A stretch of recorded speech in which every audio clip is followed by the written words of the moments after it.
this other thing. Celebrating America's 250th. We will be there. We will be there. Spin City News. Spin City News with America Rising. With America Rising Cast. A very special exclusive content. You can help crowdfund this below. Links in the description. DC. We will be live. We will be live. Spin City News. Spin America Rising. And America Rising. I don't know what you're doing on your intros, but that echoed again. I have no idea. I have no idea why it's doing that. All right, this is live. It didn't do it on the outro. It's just doing it on the intro specifically every time. I don't know. Maybe it's a StreamYard glitch. Who knows? All right, this is live right now. They are asking for 80 billion more dollars for the Iran war. So let's watch this. We all heard that you just about said million, and then number two should have been next to you. Sir, we spend $1 million on the toilet paper in the White House. $180 billion. All righty, let's see what this guy has to say.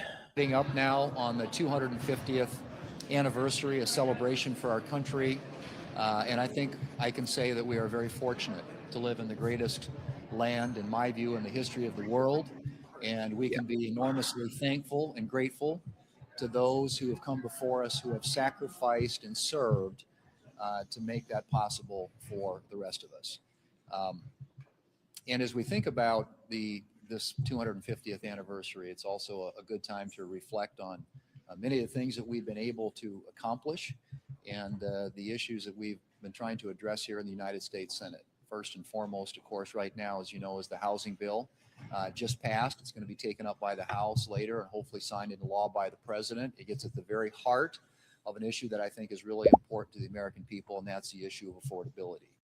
Home ownership has always been considered to be part of that American dream, and to be able to put your flag in the ground and have some place where you can take care of your family. This legislation is going to make that more possible. And I can't think of anything that is a better way to celebrate the 250th anniversary of this country than making it easier for people to pursue the American dream of home ownership. And as we think about wrapping up this session of the Congress, as we get into the upcoming election, Republicans continue to stay focused on keeping our country safe, on safe streets, on having the American people have more money in their pockets and better opportunities to get ahead. That's what our focus has been and will continue to be. And we look forward to the days ahead and hopefully more victories for the American people. Senator Barrasso, the whip. Well, we are getting ready to celebrate the 250th birthday of the nation. And of course, it's the 250th anniversary of the signing of the Declaration of Independence. When you take a look at this, it's as iconic. It is a piece of art. It is a masterpiece. And I believe that we don't. And I've been carrying it around in my pocket. Enough. Basically, it's a letter of complaint to the king, and it says, you've done this and you've done this and you've done that, and we are now done with you. People were very religious. They talked 4 times in this about the Creator. We are endowed by our Creator with certain unalienable rights, including life, liberty, and the pursuit of happiness. It says the power comes from God, not from the king. And then we as individuals loan that power to the government. It talks about freedom, it talks about liberty, and we use those words interchangeably. But in fact, they're different. Freedom is we're freedom to say and do and think what we want. Liberty means those are guaranteed, protected rights that we all have. 56 individuals signed this. The oldest was Ben Franklin, and he was 70. 3 people signed it who were 26 years old. Of course, right down there is John Hancock. The famous John Hancock signed it in the center, saying the king could see who it was. He'd be the one that he'd come after first. There's a man named Stephen Hopkins, and you see his signature, and he was moving his hand, and it's crooked, and he wrote it in a way, he said, because he had a tremor, a medical tremor. And he said, my hand trembles, my heart does not. They end this by saying, we pledge our life, our fortunes, and our sacred honor. They pledge it to each other and to all of us. And as a result of 250 years, we have had freedom, liberty, and American greatness. And because of this great document, our best days are still ahead. Let me just reiterate, that was 250 years ago. Now we need $80 billion. Celebrate the 1-year anniversary of that. One of the things that came out of that. Did Washington's audio just go to shit? Yeah. Maybe it's the difference in height isn't that great. Might be. One feature of many that were included in that legislation. Like distinctly, all of a sudden it started having like, Right. and then John Thune fucking basically can't hear him at all. Morris made will also celebrate the 1-year anniversary of the Working Families Tax Cut.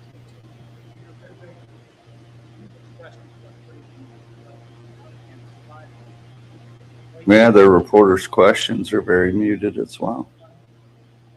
Yeah, I can't hear this at all. Well, and there's like a slight hum in the feed now. Yeah. Look, we have very candid conversations. I am very It's as loud as I can make it. shoot straight with Sure. them and vice versa. And Yeah, it's fair. I'm just times have differences. reporting. But I think the important thing is the issues that really matter to the future of this country and to the American people, we have been united on. And we continue, as we move forward, to look for those opportunities where this team can pull together, House, Senate, and President and his team in the White House on issues that are going to make this country safer and stronger and more prosperous. And so the conversations that we have about those issues are regular.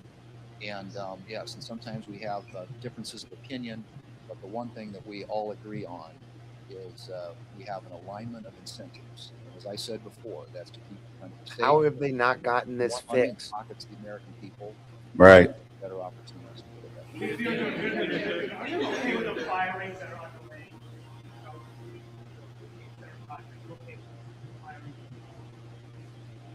Well, look, I think There they go.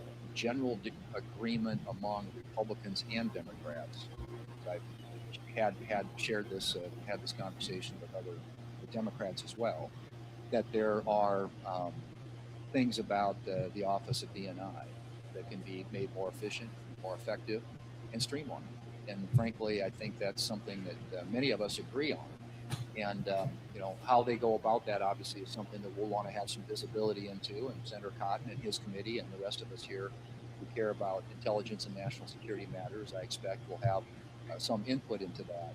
But I think it's fair to say that there is a consensus view around here that it is time for the ODNI to be scaled up.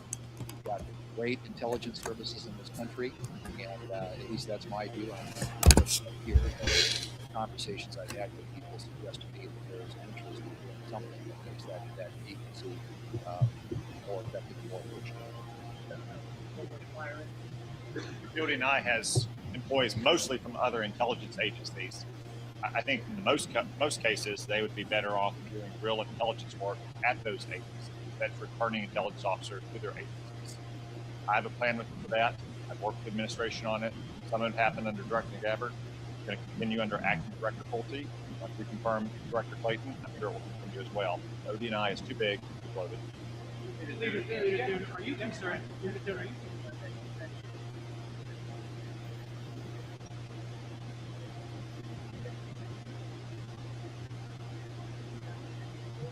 I think any agreement with the Iranians is just verify.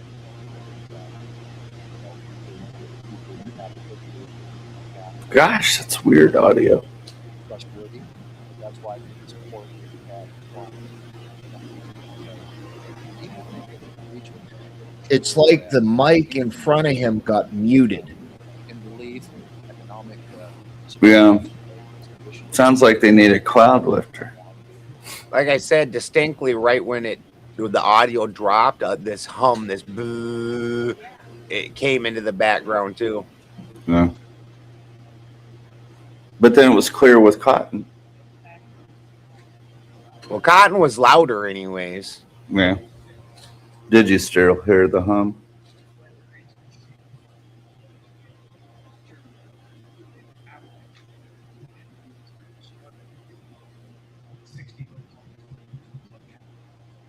My understanding is that the bill that will be reported out of the Senate Ag Committee does not include. Ben, we got something else going on. Hold on. I think most of us believe that SNAP, like many other programs, benefits from reforms. And I think there were reforms in the bill we passed last summer, some of which are work requirements. And by the way, those work requirements were less strenuous, less restrictive than the work requirements included in the Clinton administration 30 years ago. But I think that that's something that most Americans agree with. And I think that those types of reforms are reforms that ought to take effect. And then there were some reforms that dealt with how states were using. That's obviously going to beat this. This audio is horrible. So I think those reforms were a big part of what we did last summer. I think they're a reform that the American people largely would support. And Yeah, is there another source for this? we can execute on moving I'm looking. based upon the components of that farm bill and not try and undo something we did last summer that many of us I'm looking right now. and agree with because we believe they're the right policies.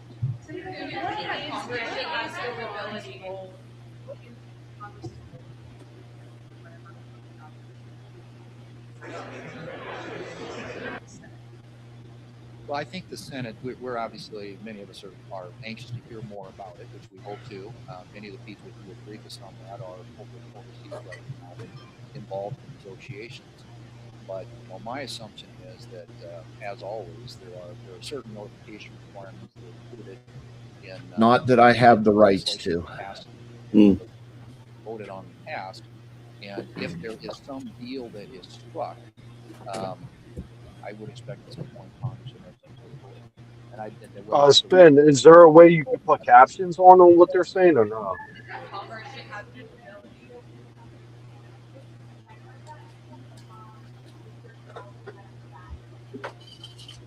I think that there are many things that were mentioned probably in that letter that all of us are supportive of. I think the question is, we have to figure out how do we maximize our opportunity, optimize as much as done as we can in the amount of time that we have left now in the midterm elections. And so as you look at what that agenda consists of, there are a number of things that could get slotted in. First and foremost, I would argue, is our defense authorization bill, which hopefully we'll be able to take up. Man, they're out of sync. In July. But there are a number of other issues that could ripen. And that I was just thinking that. They have bipartisan support. But I'm hoping that as we sit down and meet as a family, as a team, that we can look at some of the things that we all want to work As a family. done before this election. And there are things that I believe will create a record of accomplishment that our candidates can run on, and that will enable us to take an argument to the American people that will persuade them that they want to keep majorities here in Congress, in the United States Senate, and in the House that are Republican, to work with this president to get good things done for this country. So it's a, what exactly those are. I've got a list. We've got a list. Oh, wow. Largely, It's about 3 seconds behind. but I can assure you, we're going to be active and busy and trying to create that record of accomplishment.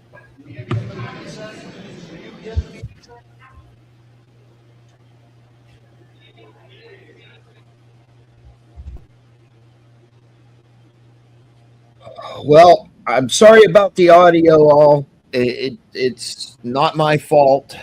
It is what it is. I was just like, I really couldn't understand what was going on. Yeah, no, it's cool. I don't know what's going on with it. You don't control the internets. No, I don't. I don't know. I don't have anything to support this, but I do suspect that a lot of news media are finding ways to kind of poison their broadcasts against restreaming and rebroadcasting. That's a good point. Or a possibility, yeah. I don't know that that's what's happening, but it wouldn't surprise me. Let's try this. That noise still persists. Can we hear it now?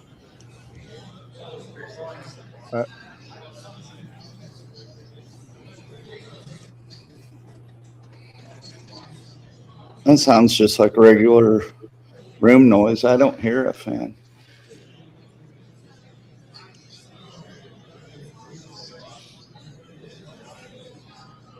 Yeah, that hum's gone now.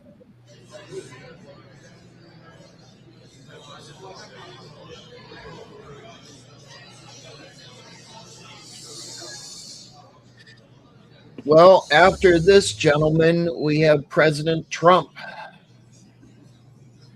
Cool. So yesterday was a slow news day, and today's Oh, it's just popping off busy. left and right today. What happened today? I kind of just got up. I mean, I've Well, been up for a we little had bit, but the I've been fraud busy. thing. We had the fraud thing. Then we had this. Fraud thing? And once President Trump Oh, yeah. goes live, I will bring it into that.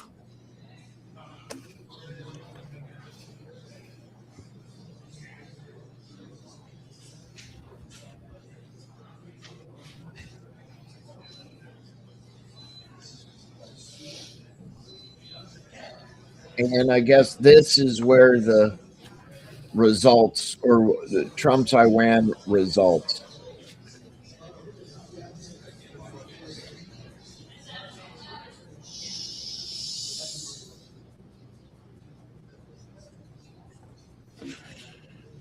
Well, he's a loudspeaker. We'll be able to hear him.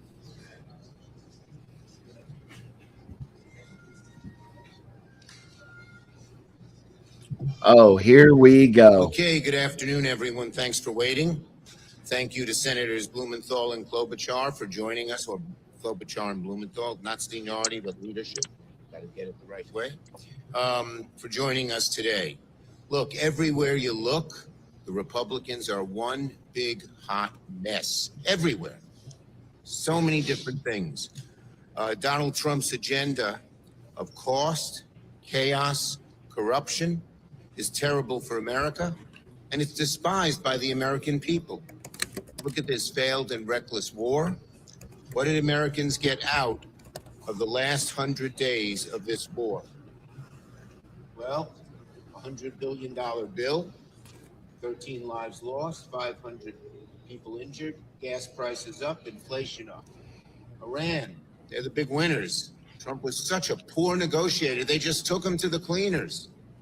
$300 billion fund, sanctions relief, more control over Hormuz than he had before it started, and a more radical and bolden regime. That's not strength, it's surrender. So Americans got worse than nothing from this war. We're worse off than before it started. And that's precisely why Trump, Rubio, and Vance are too afraid to come before the American people and the whole Senate to defend this war and the so-called understanding. Instead, Trump only will talk to Senate Republicans behind closed doors, and from what it looks like, that ain't going to be pretty. Senate Republicans need to grill Trump for answers on where negotiations stand when he meets them on the Capitol tomorrow. More than a week after announcing side deals and so-called understandings with Iran, the administration still has not briefed Congress or the American people on what has been agreed to. Wishful thinking won't end this war, and certainly Senate Republicans' calls to pump billions, hundreds of billions of dollars more into Trump's fiasco will make matters worse.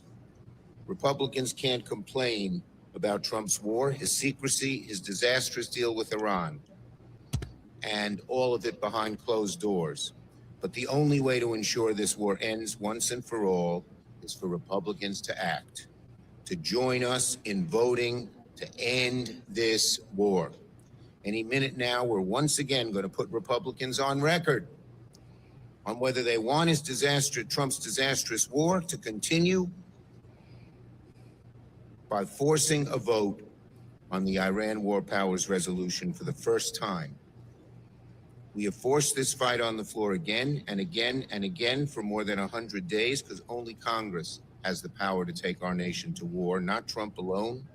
Republicans need to support our war powers resolution. We're just one vote short.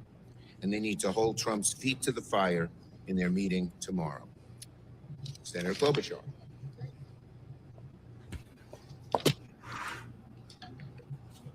Thank you, Chuck. So what is this about? The administration, according to the Thanks, Chucky. press today, because we've been trying to figure out how much this war costs, has spent somewhere in the neighborhood of $80 billion. That's an AP report, maybe a bit less, maybe a bit more. That's a lot of money. You add that to the $70 billion they just put out in extra funding to ICE, that would be $150 billion. This is not where Americans are right now. This is not what they want them to be spending their money on. What do they care about? Well, inflation is eating up any wage increase that they have. This month's inflation report showed inflation up 4.2%, another record high under President Trump.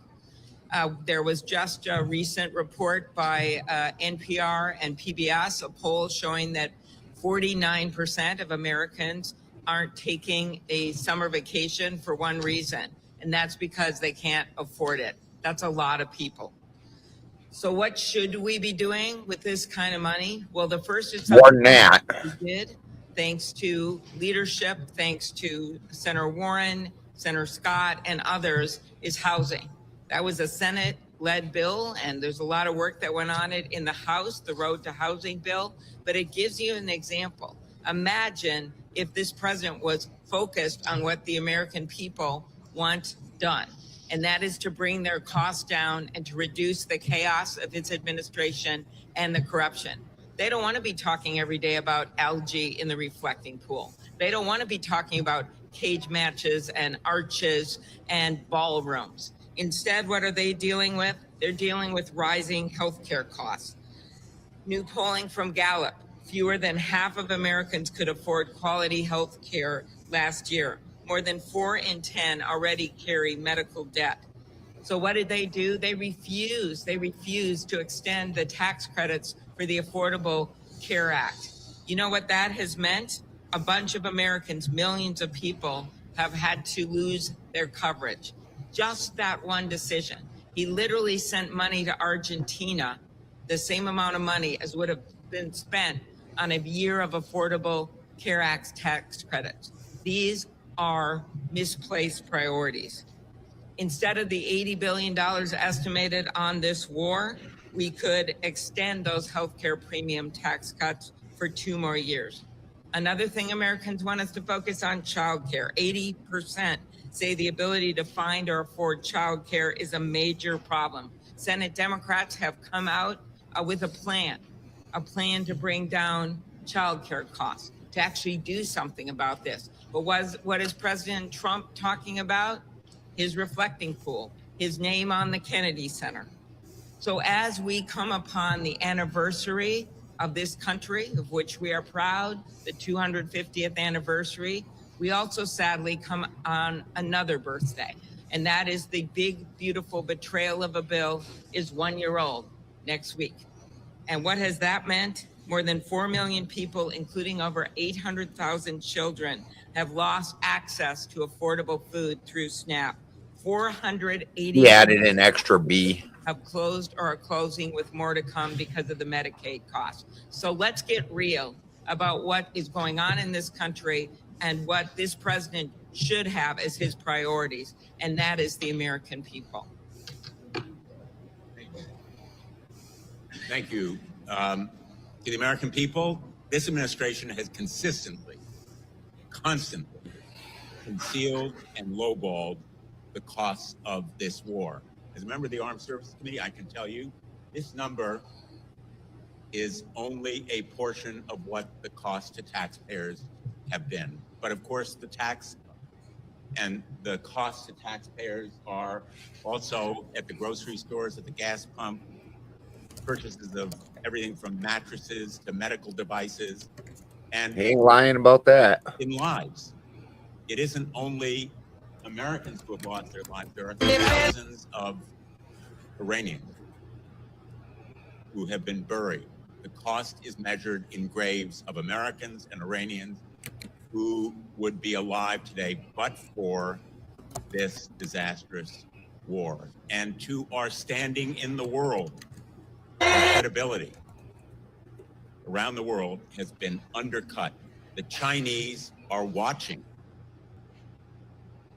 and so is the rest of the world, how lame and inadequate our bargaining position has become in these negotiations. It isn't only that we are providing sanctions relief worth tens of billions of dollars or unfreezing of assets, which is a windfall. It is the timing. Their benefits are up front. We are on our back foot. We are sacrificing our leverage in these negotiations by giving away a lot of our leverage in the sanctions and the frozen assets that now will be released for the Iranians to be used as they wish. Definitely switch it over then. Agricultural products. So I hope we are going to have a permanent peace. I hope we can avoid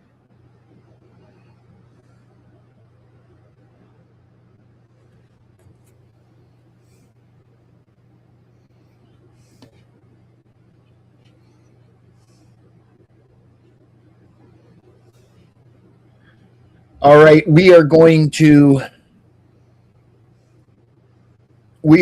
switch over to President Trump making his announcements or remarks, whatever he's going to say.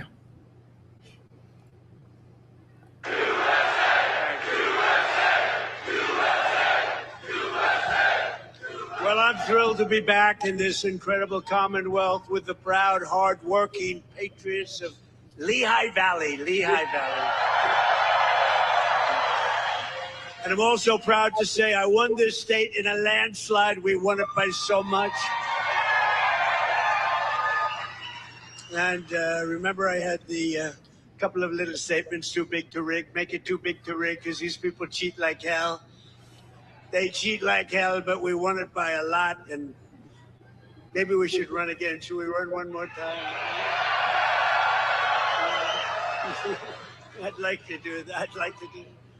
But I got more votes than any candidate in the history of Pennsylvania. Can you believe that, Bo? You would have gotten more. And today I'm especially honored to be here in the place that builds some of the toughest vehicles on the road, Mack Trucks. Mack Trucks is doing a great job. We have all of the Mack people, the chairman. We have the whole group here, all the leaders, the big guys. They're trying to get a contract for 15,000 trucks. 15,000. I said, that's a lot. I said, how many are you looking for? 10, 15? No, 15,000, sir. That's a lot of trucks. For more than 100 years, this legendary company has been making trucks right here in eastern Pennsylvania, building the heavy-duty machinery that keeps our economy rolling, our factories moving, and our industries roaring all across the nation.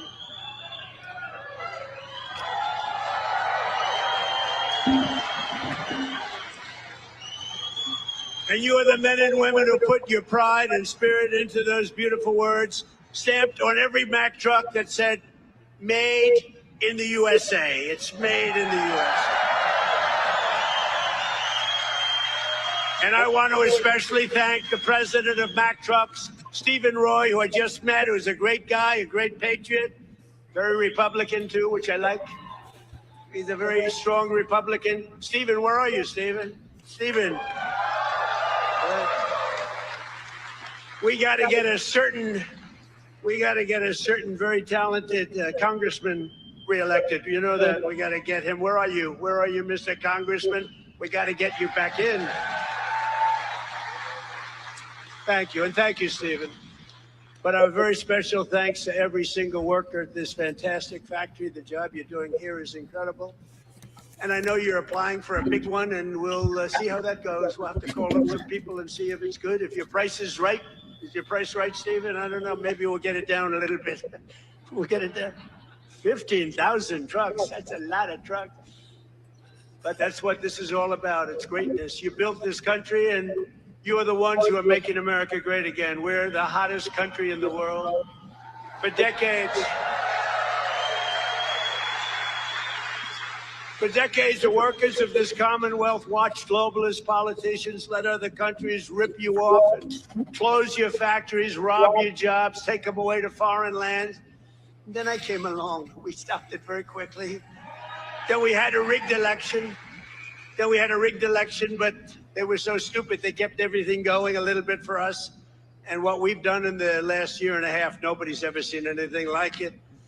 They put America first, they put China first, they put illegal aliens first and everybody else first, but you. But we put you first by a lot. But at long last, you finally have a president who is putting workers first, putting Pennsylvania first, and putting America first. We're doing that, and we're doing it like nobody's ever seen before. And starting on my first day back in office, and this goes all the way back to 2016 too, but right from a year and a half ago, nobody's ever seen anything like this. We're the hottest country anywhere in the world by a lot.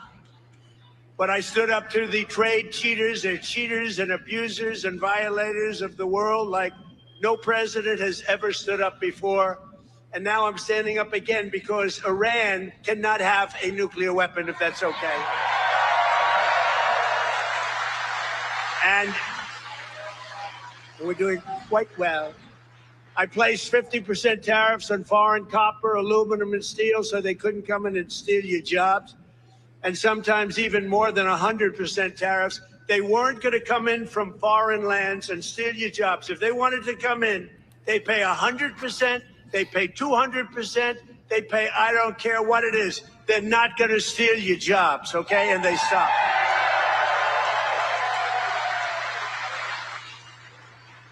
And right now we have more factories being built, and I mean car factories, AI factories, factories of every type, than we've ever had in the history of our country by 3 times. That's because I have a hard time believing there's more AI factories than there was 50 years ago before AI was a thing. And you hire I have a hard time believing It's that. quite simple, actually. But as you know, I placed a 25% tariff on foreign automobiles, and very importantly, I posed a 25% tariff on medium and heavy-duty trucks, so that Mack Truck could do very well with its factory in Pennsylvania. But all American roads will be filled with American trucks very shortly. Very few people are able to compete with us anymore. They used to rip us off. It was like Matt got bought out by Volvo in the early American 2000s. labor worked with us too. I just met the head of your unions, and they've been terrific. They work with us, and they're fair. They treated us good. Maybe we can negotiate a little bit tougher. Where the hell are the union guys? Those guys are great. They're great. There they are. I want to just say hello. We gotta make sure you vote for our congressman here. I'm not doing this for my health. Right? Muser. We even have Muser here. Within a single year of taking office, I slashed trade deficit with China by the largest amount in the history of trade.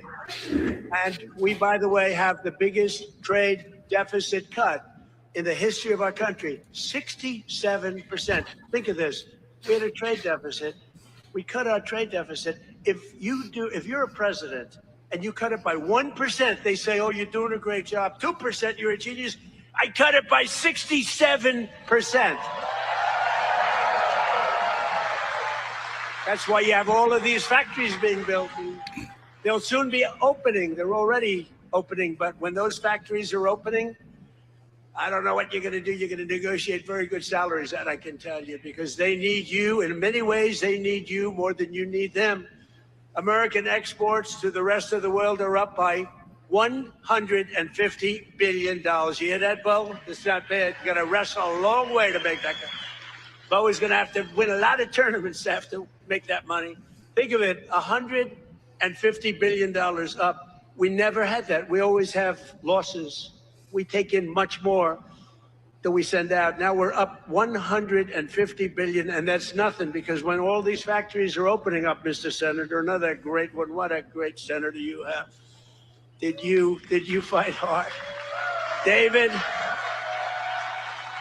did you fight hard? He was with me at, I think, every stop. I said, where the hell is David? He's right there, sir.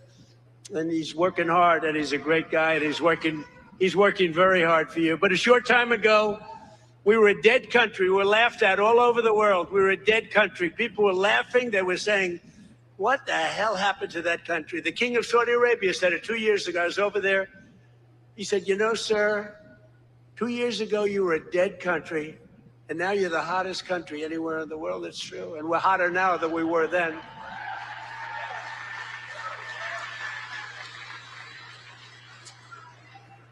He then proceeded to announce that he's investing $2 trillion in our country, along with Qatar, along with UAE.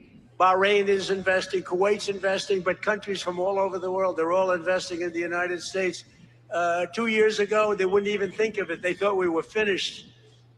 When I went to China 2 weeks ago, I met with President Xi, and we greeted each other, and he looked at me and said, man, do you move fast. Because they thought they had us, but now it's really the opposite. We are doing numbers that nobody's ever seen before, so it's great. It's great. We had a great meeting.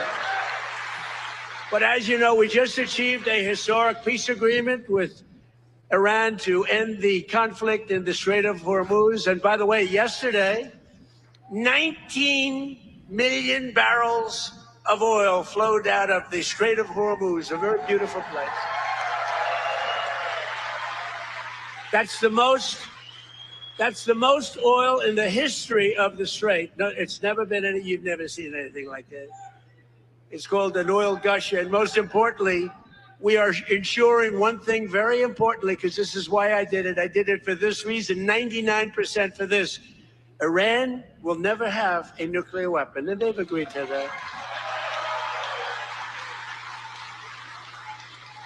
But remember, this wasn't easy. We had 47 years worth of presidents and other people, other countries too. We're not the only one that never did anything. They were the bully of the Middle East. And now we're leaving Iran with no Navy, no Air Force, no anti-aircraft, no missile capability, no nuclear program. We're leaving them without any nuclear capacity, and they've agreed to that. And we're getting along quite well, although if you read the fake news, you never know. Think of it, the fake news. They have no army, they have no Navy, they have no Air Force, they have no anti-aircraft. We can fly over Tehran just at will. Nobody gonna do anything to us. And then I read the fake news that they're doing quite well. They're not doing quite well. These people right there, look at all of them. Whoa, whoa, whoa. Wow, is this some high school childish shit right here? Announced last week when he knocked out his opponent in the first round. Right? I think you had more. Bo had more press. But the Iran economy has been crushed, and their defense industrial base has been damaged so severely that it'll take them many years to rebuild, many, many years. And now we're trying to work out a deal that's fair. And we also want to work out a deal. You know, the stock market hit a new high today again. And oil, for the first time in months, hit, think of it, $70 a barrel. So we got a 70. That equates to a very low price. That oil is going to come charging down. And with oil comes everything else. Because I inherited from these Democrats. You know, they're Democrats. I changed the E for a U. It's very simple, Democrats. I don't know why I didn't think of that 9 years ago. I just thought of it about a month ago. They're Democrats because their policies are so dumb. Men and women's sports.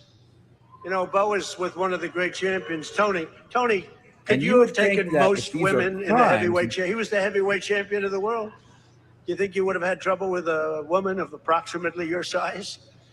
Be hard to find a woman of your size, but if we did, I think you would have been okay. What do you think, Bo? Could you have handled it? I think so.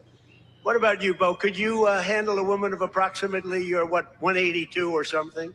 Think there's a 182-pounder that could give you a little tussle? I don't think so. I don't think so. He's such a nice guy. No, not really. I don't think so. When she looked at those ears of Bo, when she looked at those ears, she'll say, I'll take a pass. She'll say, I'm not going to fight that guy. The average price of gasoline nationwide is down 60 cents a gallon just from a short while ago. And remember this.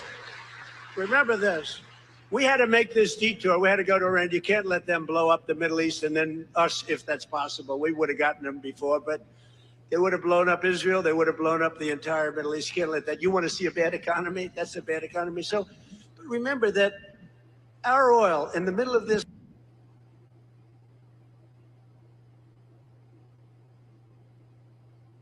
conflict was less than it was for Sleepy Joe Biden. And we're putting out a fire. Biden, Clinton, Bush, all of them. Barack Hussein Obama. Have you heard of him?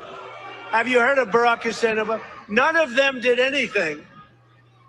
Obama gave them $1.7 billion in green cash. Remember, on a 747, they flew over piles of cash. $1.7 billion. Gave them hundreds of billions of dollars and thought they could bribe them into peace. No, the only thing they understand is what these guys in the front row understand is the hammer. Because if you look at what we did to their nuclear capacity with those beautiful B-2 bombers, that was truly a hammer. In fact, we named it a hammer, Operation Hammer. But our economy is ready to soar to levels the world has not seen before. I believe that, David. I think it's going to levels that nobody's ever seen before. All these factories are being built, and they're going to be occupied, and they're hiring people now. And it's going to be something very beautiful. I don't know who's going to follow me, but remember that I was the one that did it, okay? Somebody's going to walk into office, and they're going to have the most successful country in history, and they're going to be bragging what a great job they did. And we did it. In 4 long years of the crooked Joe Biden administration, they got less than $1 trillion of new investments. So think of it, Crooked Joe. What do you like better, Sleepy Joe or Crooked Joe? Ready? Sleepy Joe. Crooked Joe. I'm surprised. I like Sleepy Joe better, but Crooked Joe. They're both good. I use them both. But in less than 1 year, so they did much less than $1 trillion of investment from outside the world. Much less than that is democracy in action right there. 11 months That it is. But we just got the final $19.1 trillion in 12 months. Can you believe it? Investment from all over the globe. And since the election, the stock market has set 73 all-time records. In other words, yeah, sit down. We've got plenty of time here. It's an honor that you're all standing. Oh, look who we have, the Wall. Stand up, Wall. Look at this guy. Oh, I'm going to get a suit just like that guy. I'll bet he's been to 200 rallies. Him and, where are my guys? Oh, look at my guys, front row Joes. I got these front row Joes. And where are the women from North Carolina? They're here. They travel all over the world. I don't know what the hell's with their husbands. These beautiful guy with the eagle on the back of his shirt and everything else. 200 rallies. This guy definitely is America. Hundreds. Yeah, these people travel to see him wherever he goes. I may never see you again. Like the Grateful Dead. We won the election in a landslide. And who the hell do I see? I see my front row Joes. So I'm happy about that. Thank you. What a group. We had some group. We'd be all over the place. And when they didn't make the front row, it was very demeaning to them. They were not happy, right? But the front row, they became actually very famous, front row Joes. And the typical 401k, as you know, is up almost $30,000 in, it was 12 months, it was 15 months. 44%. Up 44%. Because, you know, as goes the stock market, so goes a lot of your own wealth. And I tell about this police officer. I met a police officer first time, similar thing, but now the numbers are even more. I was in New York. I met a great police officer, New York finest. And he said, sir, I want to thank you. I said, for what? He said, my wife didn't think much of me, very much. We were having marital difficulty, actually. She thought I was nothing. I'm a police officer. I'm a tough guy. I looked at him. The muscles were all over the place. He didn't suffer from that. But she thought maybe that muscle wasn't so good because he was always losing money in the stock market. And he said, sir, in the last year and a half, my 401k is up 74%, sir. And she thinks I'm Warren Buffett. She thinks I'm a super genius. I said, how are you getting along with her? He said, well, I'm not so sure I like her anymore, but I won't tell you that. I refuse to say that. He's getting along just fine. But a lot of people have come up to me, David, and they thanked us 401ks, you know, the stock market. Who has a 401k here? Yeah, look, a lot of people. More Americans are working today than at any time in the history of our country, and we've created over 32, now, think of this, 32,000 new jobs just starting in Pennsylvania alone. David, you have to get credit for that. And in the last few months alone, we've added 2,600 Pennsylvania manufacturing jobs, and that number is going to go much, much higher as the factories start to open. Because right here in Lehigh Valley, Eli Lilly has just announced, great company, by the way, drug company, a $3.5 billion investment in a brand new state-of-the-art manufacturing facility right down the road. That's going to create over 1,000 jobs, just that one. Nokia is investing $30 million to expand its semiconductor testing and packaging operations, thousands of jobs. And B. Braun has announced a $20 million expansion of its medical device manufacturing operation in Allentown. I love Allentown. I love any place that votes for me, which is the entire state of Pennsylvania, the entire Commonwealth. Never make the mistake of using the word state. Although I'm not sure that people care, but the Commonwealth of Pennsylvania voted for us at levels that nobody's ever seen before, David, and you too. And we're proud of you because you had guts. This man had guts. He lost one time to a tough candidate, and he did it again to a tougher candidate. And I tell him, if he didn't win, his wife, who's a beautiful woman, would have left him. I'm telling you. Dina, she would have left him. So he had great courage doing it a second time. He was a very successful guy. He ran. Stand up, David. She would have left. I was so worried because he's a friend of mine, and that was a tough race. You know, he was running against a guy 24 years, and his father was in for like 30 years. That's a long time, and he had to beat him knowing the pressure. Let's go pressure, knowing his wife was gone if he didn't make it. She was gone 100%. But he's married actually to a terrific woman. She probably would have stayed. I'm not 100% sure. And last year I saved a great American company, U.S. Steel, and we're keeping its headquarters in Pennsylvania where it belongs. And $17 billion has been invested by a great company in saving U.S. Steel. They were gone. I think they were closed up and they were ready to go. And now they're building factories like nobody's ever seen. They're expanding the operations and building a couple of brand new steel plants. They're up to over 17 billion, which is a lot more than they even told us, because they've fallen in love with this Commonwealth. They've fallen in love with your whole area, the people. I think they've fallen in love with the people more than anything else is what they told me, because they've done more than they said they would. And thanks to our great Republican majorities in Congress, last 4th of July, I proudly signed the largest tax cuts in American history. We gave you the biggest tax cuts in American history. Not bad. Not bad. We delivered no tax on tips, no tax on overtime, and no tax on Social Security for our great Pennsylvania seniors. No tax. And our tax cuts are projected to boost take-home pay for Pennsylvanians by an average of more than $10,000 a year per household. Think of that. Not bad. That alone should win us the midterms. We got to win the Muser. We got to win the Muser's another great guy. Stand up, Muser. Been with me forever.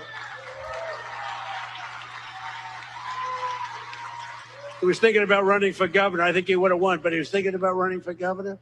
And I said, I want you to stay in Congress. I want you to stay. And we appreciate it. You've done a great job. But always remember, every single Democrat in Congress voted against our tax cuts. So think of it. All of those tax cuts and many more, they want to raise your taxes, not lower them. They voted against tax cuts. You know, all my life, I sort of been political in that I found it very interesting. I was a very successful real estate person, but I love watching politics. And my whole life, I've watched politicians say, we will cut your taxes. We will cut. I never heard these people say, we will raise your taxes.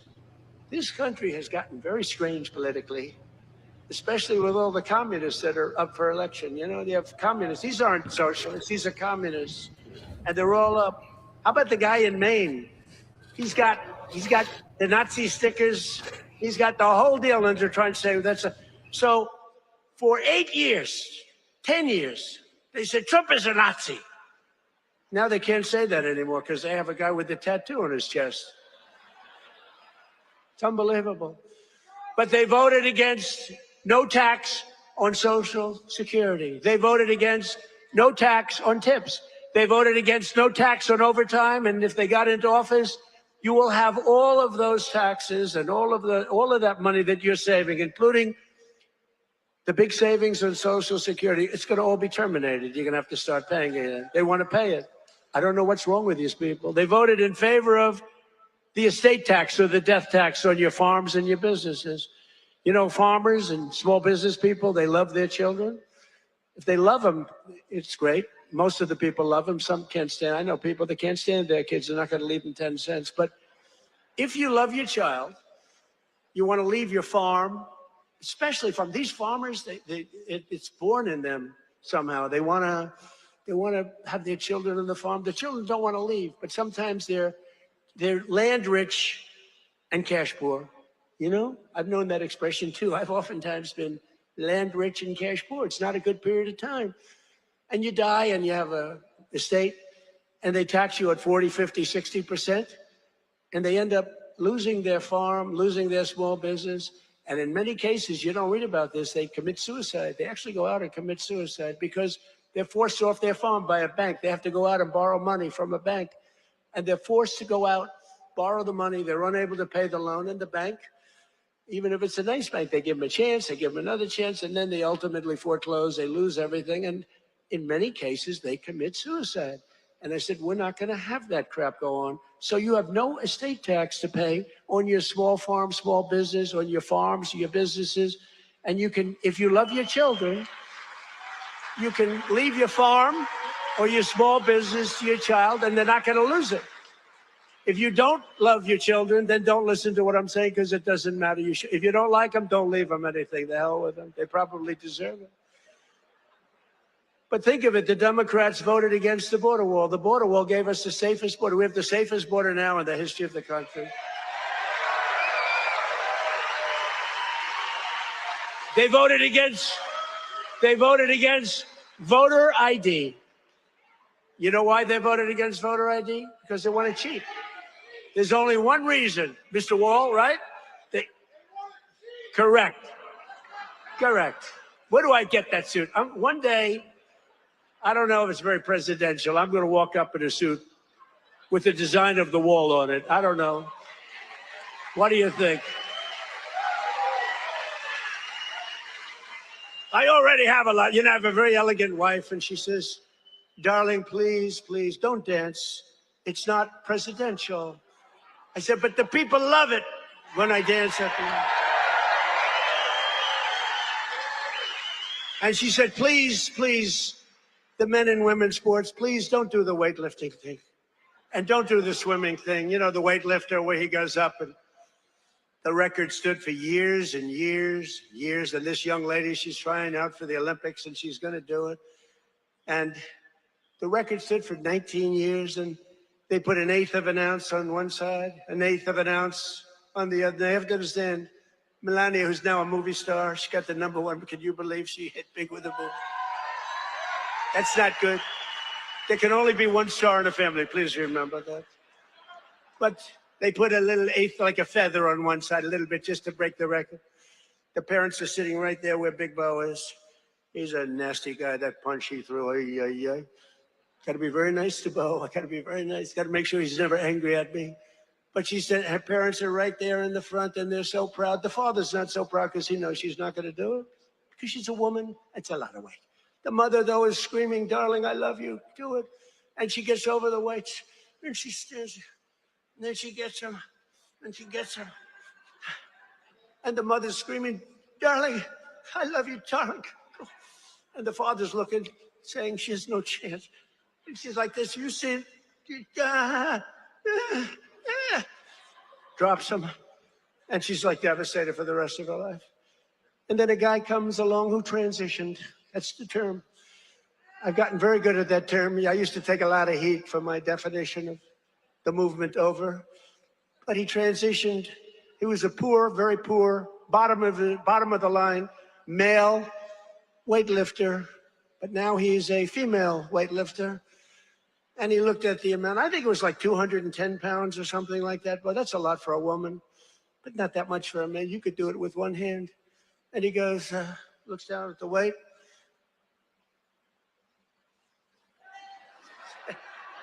I think he did a few things for emphasis. And he won the medal. And everyone said, oh, isn't that wonderful?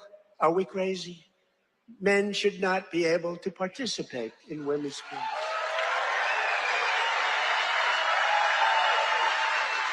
Right? That's a 99% issue. Do you ever hear the fake news? They say, that's an 80-20 issue. No, it's not. It's 99-1. You know, I've been doing politics now for 10 years. Not that long, considering I've won 3 elections, you know, so we're not. But we did great in the second one. It was a rigged deal. But pretty short. But with all of that, and all of the time I spent speaking to people, they say, sir, could you cut taxes on this? Could you get me a tax deduction on a car loan? I did that. By the way, I did that. If you borrow money to buy a car, you got to do all these things. They asked me for hundreds of things. Not once did anyone ever come up to me and say, sir, please, this is so vital. You have to be able to have men play in women's sports. Please, sir, could you pull that off? I've never had anyone ask me for that. So I say it's a 99-1 issue, not 80-20. The fake news back there, they say, oh, that's a tight issue. But I don't like talking about it because I want them to continue on with that. I want them to continue on with the, you know, they're in favor of the mutilization of your child for transgender purposes, the mutilization of your child. And I would say politically, it's a very good thing to run against a person that's in favor of that kind of stuff. Mutilization. We don't bring it up during off political seasons, but we have a political season coming up. And they'll be doing all of that nonsense, and they're going to lose a lot of elections. And now, if you look at New York, we have all communists running. They're all excited. They're going to win their primaries, but I can't imagine they can beat a normal Republican. So I think it's a good thing, Muser. What do you think? I think it's a good thing. Wouldn't you like to run against somebody like that? Well, Shapiro's not that much better, to be honest with you, but I won't say. They're all being forced. They're all being forced. A guy like Shapiro, he's going to be forced to the left. Otherwise, he's not going to get the nomination. But they voted against proof of citizenship. Think of it. We'd like to have proof of citizenship. You walk into the voting booth. Would it be okay, sir, if I looked at your citizenship? How dare you ask me for my citizenship? You know, in California, if you ask that question to a voter, you are criminally liable. In other words, they can put you in jail. If you say, sir, do you have proof of citizenship? They put you in jail if they ask that question. You're not allowed to ask that. Did you know that? It's the craziest thing I've ever seen going on. Hey, did they screw the kid, Pratt? Boy, he's leading, and all of a sudden he's lost. And it was sort of interesting. The election, you ever see an election where they're 2.5 weeks in? An election that takes weeks to count the votes? But after the evening, it looked like he was going to win or certainly be in the runoff. And then I started hearing rumors as the days went by, days and days went by, that Pratt is fading. He's fading. I said, they rigged the election. And then lo and behold, he didn't qualify, even though he was so far up in the third place person that it was almost impossible, and he didn't qualify. And then it started happening with the next candidate, Steve Hilton, who's running for governor. He was up in front, just about leading, no problem. And all of a sudden, about 4 or 5 days after, this is after the election's over, they said, Steve Hilton is starting to lose votes. I said, here we go again. And I called up the U.S. attorney in California. They said, we're going to have a number in the next week. Next week. I called up the very powerful, very good U.S. attorney in California, and I said, do me a favor, take a look. They're trying to steal that election too. I guess they called up. They said, this is the U.S. attorney call. We have your great U.S. attorney here today, by the way, and your assistant U.S. attorney. They're doing great. David, thank you. But so over the next week, he was definitely going to lose, but the U.S. attorney called. We want to check your votes. About an hour after the call, ladies and gentlemen, Mr. Hilton has won. So had I not made that call, Steve Hilton would right now be watching the election from home. So I don't know, he would have a great chance, but the election's totally rigged. California's totally rigged, all mail-in ballots. It's a disgrace. We got to pass the Save America Act, okay? Got to pass.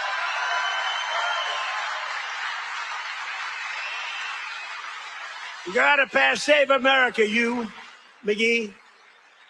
Look at these guys. What love.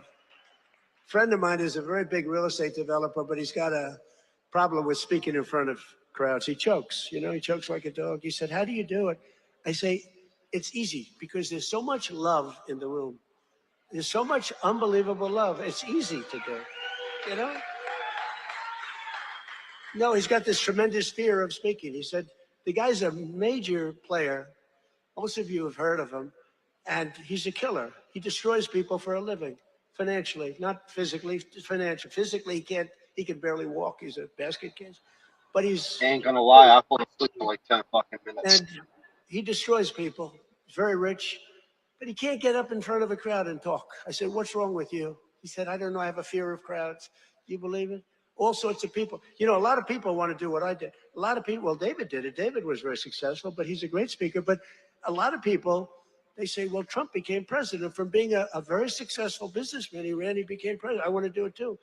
And that's when they find out that they might have the flaw of speaking, or even worse, is a terrible past. The past will come out to haunt you. It's not an easy thing to do, but I love it. I say it's real easy to do when you have people that love you. I guarantee, who here voted for Trump?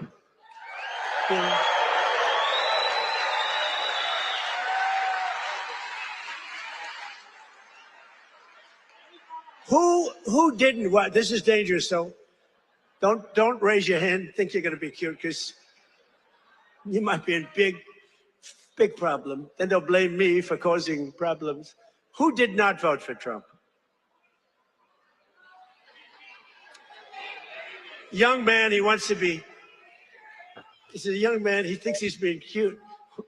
As he gets pounded on. No, he just said, no, I did. I was the first. He said, I'm the first to elect. But the Democrats voted in favor of Iran having a nuclear weapon, and they voted against military spending. But I overrode that. Let me tell you, if the Democrats get in, your 15,000 trucks that Mr. Roy is looking to get are dead. They're not going to have 15,000. They're not going to have 15 trucks. They'll be back to the number I originally guessed, right? How many are you making? 15? 15,000 trucks will be down to nothing, zero. And they'll make you put electric on it, electric, so that when you're in the middle of a jungle someplace and you need a charge, where's my charging booth? As opposed to carrying a nice tank of diesel on your back, throwing it in and taking off, right? Where's my charging booth, they'll be saying. They created we created the strongest military in history. And you see that with Venezuela, one-day operation, great. Good army. And now we're making a lot of money with Venezuela, and Venezuela is doing great also. It's a happy country now. But it took us exactly 48 minutes to win that war. We're the greatest military in the world, 48 minutes. And we've paid for the cost of the war. Where do you hear this? 28 times already. More, but 28 times. So the cost of the war, we've already, because we brought millions of barrels of oil out, and we're getting along great. The people running it, they're our people, they're great people. And the people are happy in the country. They have smiles. They were miserable. They were starving. But they have a lot of oil under that ground. You know how you find oil in Venezuela? Just look at the ground. You'll see oil bubbling up. They have so much oil. They don't know what to do with it, but they had a bad system. They're making more money now for the country than they've ever made before, and we're making a lot of money too. But also Iran, we knocked them out. 1 week, it was essentially militarily over. Much bigger country, 91 million people, and much different ideology. The ideology of the Muslims is slightly different than the ideology of the Catholics. We have the Catholics and the Muslims, slightly different. But Venezuela's been great and Iran's been great. I mean, you know, if Iran's reasonable, if they're smart, otherwise we'll have to finish the job, which will take about maybe less than a week. But they're going to be okay, I think. They're going to do what they have to do because we want to have it done. But they voted against lower energy prices, the Democrats did, and then they went on to create the highest energy prices that we've ever had in the history of our country. People don't realize that. Much higher than ours during a war. They had the highest inflation in history. The highest inflation in history, they say 48 years, but that's sort of history as far as I'm concerned. And they were absolutely terrible on affordability. Remember, I got here, my first day, the fake news is screaming at me, what about affordability? I'm only here 1 day. Remember, eggs were up about 5 times higher than they ever were. And we have prices are coming down right now at levels that you've never seen. And now with oil crashing, you're going to see something really amazing. And to top everything else, they let 25 million people into our country, many of them criminals and thugs and people from mental institutions and drug dealers. They even let 11,888 murderers into our country. Murderers, 11,888, more than 50% of which have killed more than one person. And I've gotten the worst of them out. We've gotten them out, Tom Homan and our whole group of people.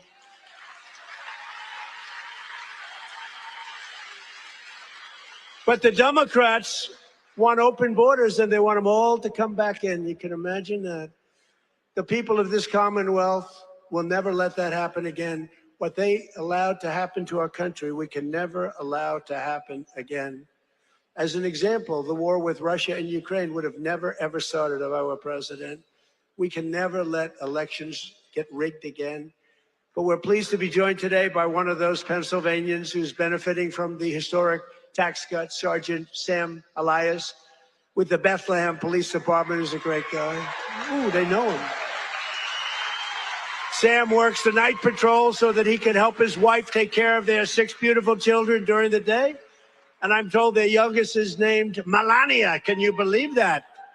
They named Melania. Where did you come up with that one? After our great First Lady. So Sam is taking home thousands of dollars extra because of no tax on overtime. And Sam, do you want to come up and say a few words? Come on up. Come on up, Sam. Thank you for all you do.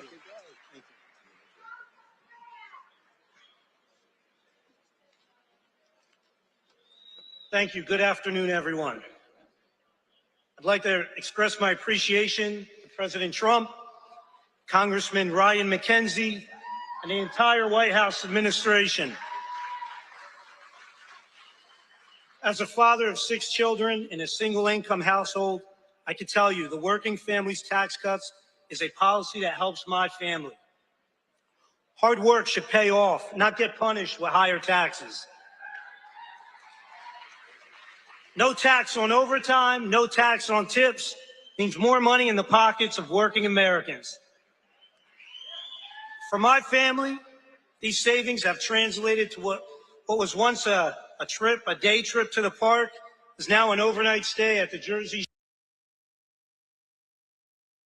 Shore.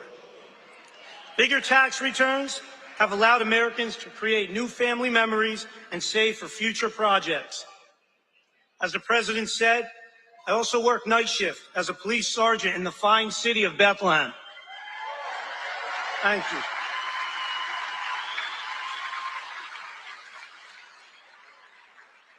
A shortage in police recruitment has left our department depleted of officers.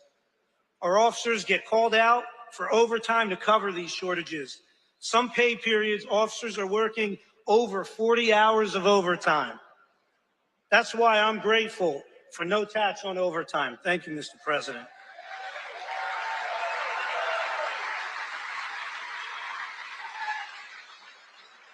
I'm also Thankful for the support President Trump and Congressman McKenzie have shown for law enforcement. You understand that communities thrive when we invest in public safety. This would not take. Congressman McKenzie has stood strong with public safety and working families. And that's why he's been endorsed by the brothers and sisters of Bethlehem FOP Star Lodge 20. Good boy. I won't roll over you. Congressman McKenzie has been on the front lines in supporting public safety. He secured $700,000 for the Bethlehem Police Department for much needed technology and equipment upgrades at our police department, along with bringing home $1.6 million in funding for volunteer firehouses and infrastructure. Thank you, Congressman.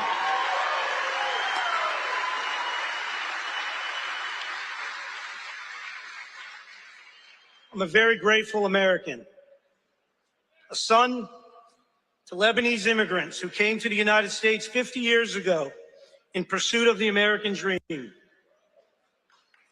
My 80-year-old father is here with me today.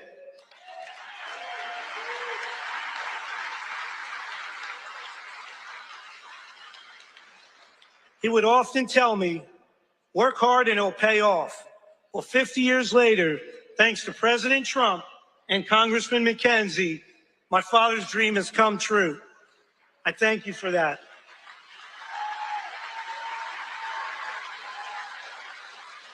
Thank you.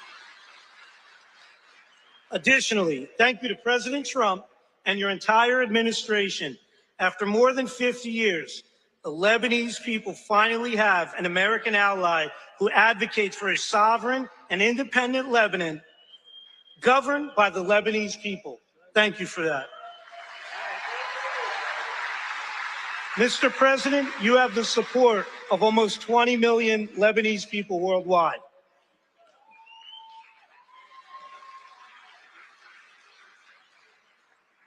Leadership is more than a title, it's action. I'm grateful for the actions coming from President Trump and Congressman Ryan McKenzie. Your actions have prioritized the American dream. Less taxes, safer communities, and America First policies. I thank you, President Trump. Happy belated birthday, and happy birthday to the United States of America. Thank you, and God bless. Thank you, Mr. President.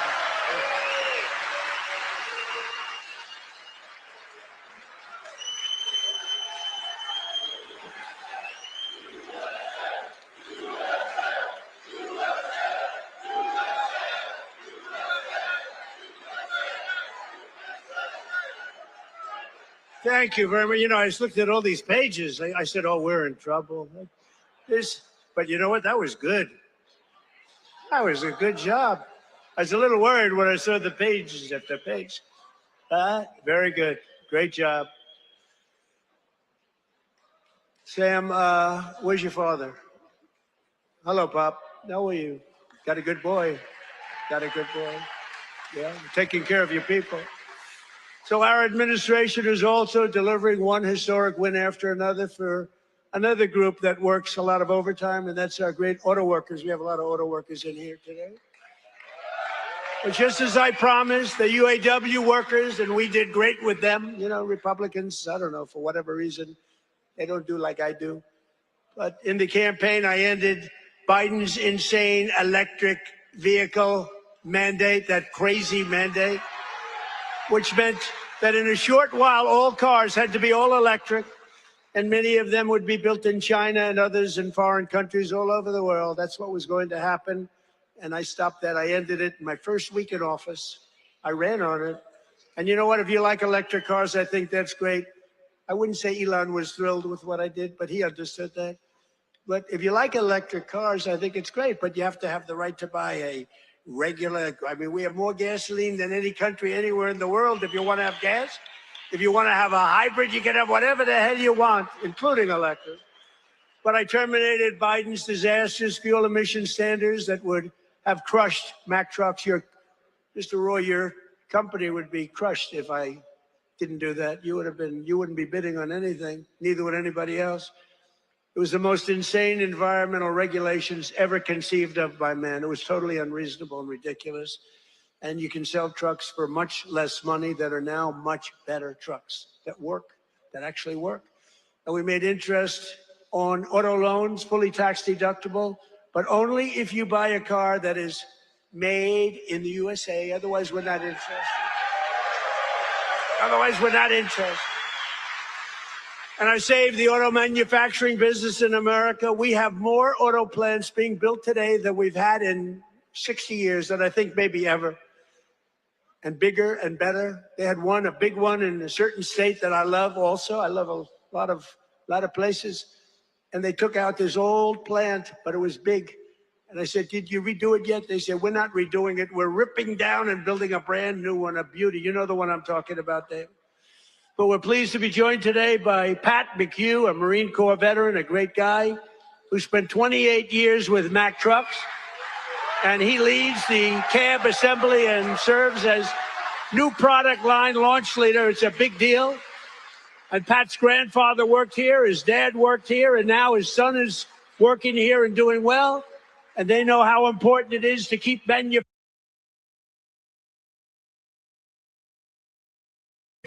jobs in Pennsylvania. Pat, say a few words, please. Thank you, Mr. President.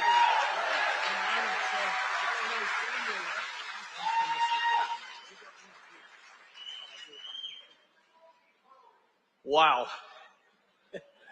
Good afternoon, Mr. President. It is a profound honor and privilege to have you here with us today to help celebrate the upcoming 250th birthday of our America.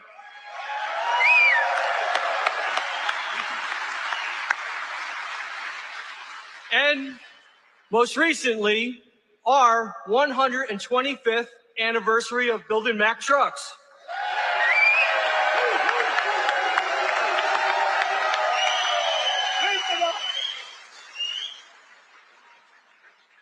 My name is Patrick McHugh Jr., and I am a proud Marine Corps veteran.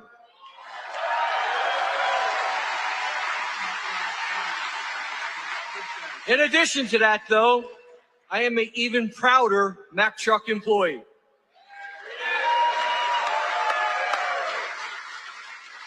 Standing here with me today is my father and my son, both Mack Truck workers. Together, they have a combined 78 years working experience building the greatest trucks on earth.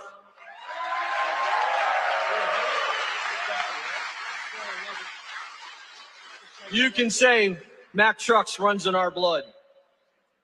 At Mack Trucks, we work hard to build the trucks that help build America. And we are proud that those trucks are built in the United States of America.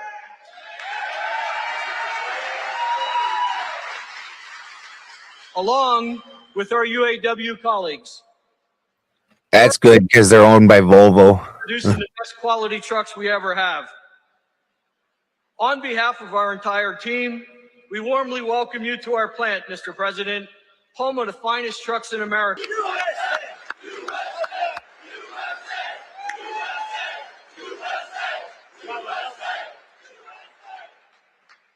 So, Mr. President, I want to say thank you for choosing to highlight Mack Trucks on your visit today, and thank you for supporting our American workforce.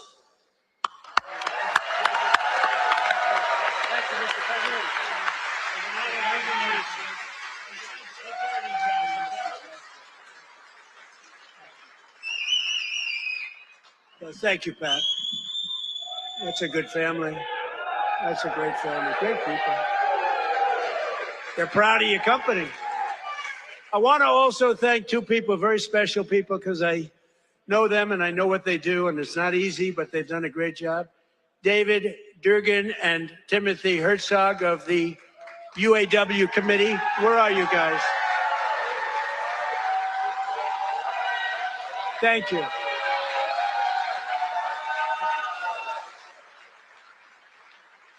They do a good job representing you. Ease up just a little bit so they can get the contract, okay? Just a little bit. Thank you, fellas. Get this congressman elected. That's what you got to do. But we're pleased to be joined also by Labor Secretary Keith Sonderling. Keith, where are you, Keith? Where's Keith? Hi, Keith. Good job. Is he treating you guys good? Is he all right? He better treat you good. A very special guy, somebody that everybody wanted. I have to tell you, everybody wanted him. He's some person. He was actually an astronaut. He went out, he made a lot of money because he's smart.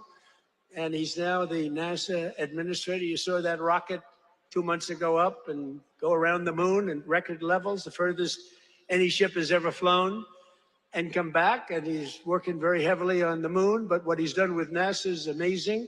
And he's a very special person and a brilliant one, Jared Isaacman. Jared, thank you.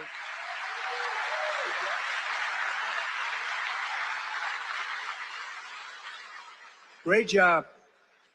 As well as, I introduced him a little bit only by the name David, because he knows me and I know him by David. But David McCormick is your senator, and he's a brilliant person, brilliant businessman. And he loves the Commonwealth. He loves Pennsylvania, and this is where he wanted to be. And he had a rough fight.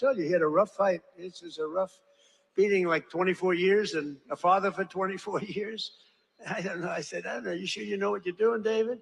But you won, and you won easily. And I'll tell you what, you have a great senator, one of the best in the country. So I just want to thank you very much, David. Thank you. And 4 warriors for Pennsylvania in Congress. These are warriors. Lloyd Smucker is here. Lloyd, thank you. Thank you. John Joyce is here. John, thank you. Dan Muser is here. Thank you. And these guys are all in good shape. But we got to get Ryan McKenzie elected. We got to get Ryan. I'm not here for them. I'm here for him. We got to get Ryan elected. Run up here, Ryan, fast. Nobody wants to hear you. Come on, just run. Nobody wants to hear you, Ryan. Do what David did. He'd go up for 1 minute. Thank you very much, everybody. It's nice to be here. And everybody thought he was the greatest speaker. Okay. Say a few words. Absolutely. Well, Mr. President, I can't thank you enough for coming here to the Lehigh Valley, highlighting the great men and women of Mack Trucks, doing all the work that you do in Washington, D.C. for our veterans, our first responders, and everybody across this country to continue to maintain America as the greatest country in the world. You are the president that is fighting for all Americans. Thank you for being here, sir. Thank you, sir. Great job. Thank you.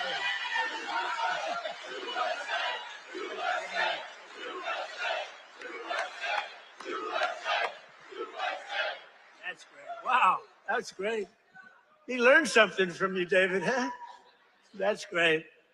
We also have one of the greatest writers anywhere in the country who knows more about the Commonwealth, Pennsylvania, I think, than anybody. She's a terrific person. Right from the beginning, she said Trump is going to win, therefore I like her. She said Trump is going to win in 2015. In fact, she wrote an article in 2014. She said this guy Trump should run.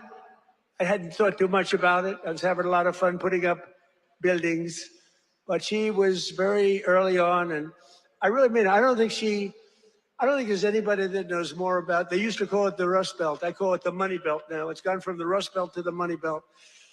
Either one is okay, but there's nobody that knows more about it than Selena Zito. She's fantastic. Where are you, Selena?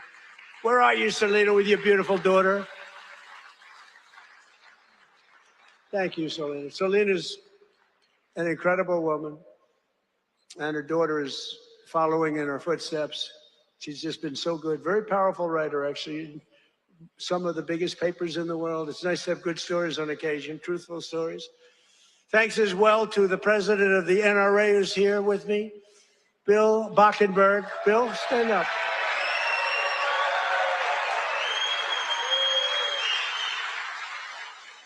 And they always give me their endorsement because I saved the Second Amendment, and you think it's easy. On occasion, it was not easy, right, Bill? But we did it. We did it with your help. And we're doing a couple of other things, working with you and your people. But I think you've done a fantastic job. The NRA, everybody, they really have been. They've been with me right from the beginning. And Bill asked me, would I support the national right to carry legislation? How do you feel about national right to carry?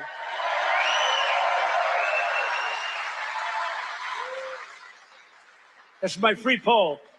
You know what that is? That's a free poll. I don't have to pay $300,000 to somebody that doesn't even do polling, you know, to give you phony numbers. See, those are real numbers. National right to carry. Yeah, we're working on it.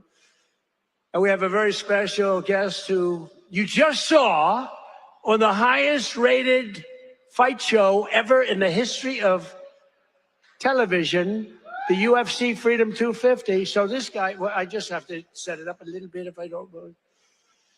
Because I'm thinking, you know, I'm a similar size. I weigh more than he does, actually. So therefore, I have a tremendous physical advantage over him. His muscles are slightly harder and slightly younger. He's a lot younger. But I think I can do it because I'm a great athlete. He knows I'm a very good golfer. And I'm much better off on the golf course against him than I'm on the wrestling mat. But he went virtually undefeated. I mean, he went 4 years. He was the top wrestler. His friend, Tony, who's another champion, I'll introduce you to, Tony. But these two guys were on the Penn State team. And Bo Nickel went, I mean, you couldn't defeat the guy. And then he had every battle. I guess he was a 3 or 4 time All-American. But then he turned pro and he went to the UFC. Did you find them tougher? Yes, a little different. You know, a little different. But he's won just about everything. But he had a big fight last week with a lot of pressure, with the White House in the background. And he's a guy that I like. I met him a while ago. I looked at the years. I said, man, this guy's a fighter. You can tell a lot by the years. And he told me, no, he doesn't mind the years. He likes them. It's almost a symbol. For great fighters, it's a symbol. That's why I'm worried about you, Tony. You have pretty normal ears. But I got to know Bo a little bit, and I got to root for him. And I almost felt like his father up there. His father's great, but I felt like his father, so I was nervous for the fight. And he was fighting somebody that Dana White, the great Dana White, he's a phenomenal guy. He said, no, Bo's got a tough one tonight. I said, why? Why do you do that to him?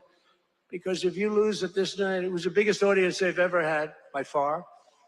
The whole world watched it. The people at the White House, we had 5,000 seats around the cage we built, and we had 100,000, more than 100,000 people in the park right next door. We had the largest television audience they've ever had by far. They said, why do you have to give him such a tough opponent? He was pretty tough, but then it happened. So Bo is known as a great wrestler because he was the best wrestler by far in college. Nobody could beat him.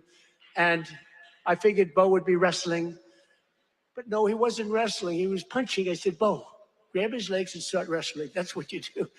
But he didn't do that. He didn't listen to me. And he got a shot off that was brutal. And in the first round, right, knocked him out. He was really knocked out. Great fighter. The guy was a great fighter, is a great fighter. So I just want to thank, you know, he's from Penn State. He loves Penn State. He is the NCAA wrestling champion. And just fantastic. And his friend, and you probably know, is also, I think you were roommates, right? That's a tough room. I wouldn't want to fight these two guys. Let's go pick on those two guys. I don't think so. But he was the heavyweight, and he lost a lot of weight. He weighed 35, 40 pounds. I asked him, how much did you wrestle? About 40 pounds heavier. In other words, you want to live, right? You decide to lose it. But he was also the champion, NCAA champion, and his name is Anthony Cassar. So come up here, fellas, because I want to just ask the audience a question. Come here, Bo. So here's my question. If I work out for the next couple of months, really work hard, lifting those weights, and really, really work, could I beat Bo or Anthony in wrestling? You're very disloyal. You're very disloyal. Say a couple of words about your fight. Appreciate it. Wow, what an honor to be here. I think walking up here, I was almost as nervous as the fight, but it feels like a fight. Yeah, it feels like it, but this is exciting. I'm grateful to be here with everybody. So grateful to President Trump for making an event that, in my mind, never seemed possible happen. UFC Freedom 250 on the White House lawn. Unbelievable.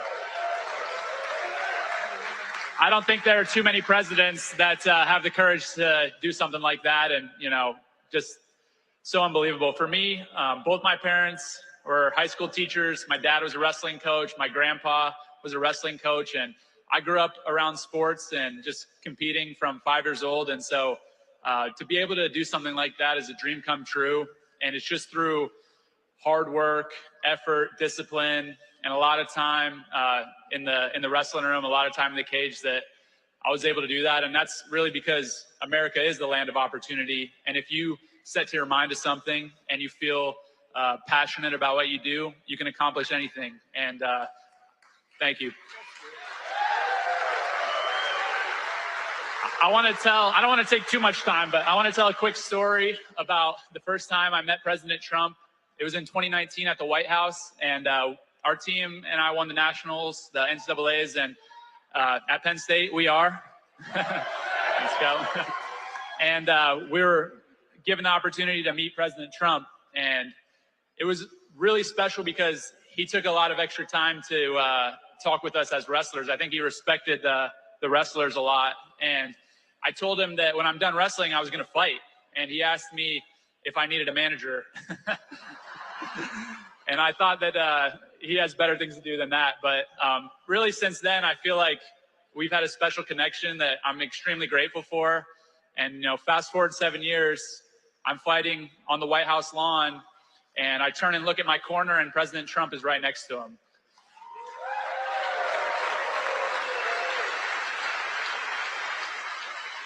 And so it felt to me like he was in my corner. I know that was something that was just so special. And I feel like just incredibly grateful. And overall, the whole week of the experience, everything, the word that kept coming to mind and the emotion that I kept feeling was gratitude. And I'm grateful for President Trump, grateful for all my friends and family and supporters. And I'm grateful to be an American. And it's the best country on earth, and God bless you all.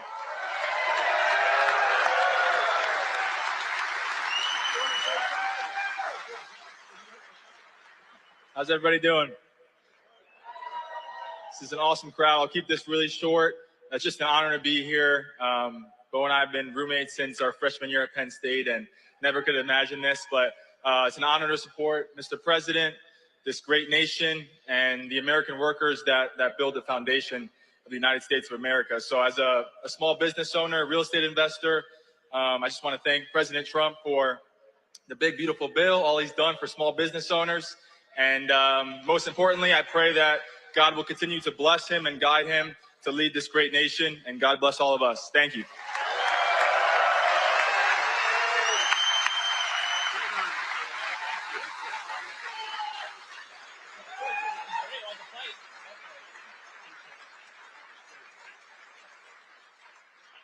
Two great champions. That's great. It's good to have them here, too. We have a lot of champions in the audience. These are two very special people. When you do that, I was saying to myself, going into that ring and you got all these people, we had the richest and the biggest politicians. We had the biggest of everything. You couldn't get a ticket. The tickets were selling for some crazy numbers, I heard. We gave them away to everybody, but somehow some got out.